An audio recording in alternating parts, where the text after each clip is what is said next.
No more dreams. What does designing the future actually mean? Because this is where most frameworks fall apart. They either stay too philosophical or just jump straight to execution, which are both equally dangerous and damaging. We're about to say, bun all of that, this anti-dreams framework is going to help us move completely different in 2026. Designing the year ahead starts with the uncomfortable shift. We stop asking the silly questions of what do I want to achieve, and we start asking the real truths of what kind of life am I actually willing to live? Not someday, not in theory, but week to week, day by day, hour by hour, analysis over analysis, until we get to the objective truth on how we are actually spending the valuable hours in our life. Goals don't fail in the abstract. They fail because the calendar that we wake up to doesn't align with the things that we actually plan to achieve. We're going to be introducing new constraints on purpose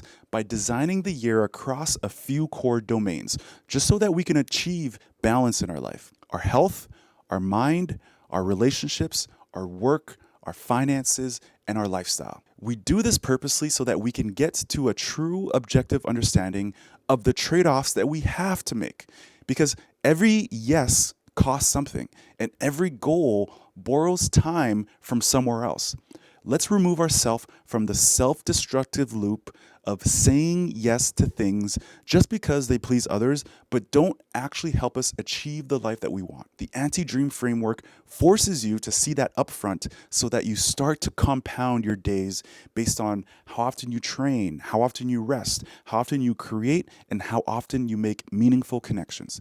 Because after all, you don't get something without sacrificing something else. If a goal can't survive an objective analysis of a past week, then it's not a goal. It stays just as a dream in our subconscious, a dream that stays not in reality, but just in the back of our minds, and just with the hopeful wish that it will happen someday. This is the anti-dream framework, and in the next video, we will collapse the design into smaller sets of banner priorities. This is where direction becomes too obvious and impossible to ignore. No more dreams.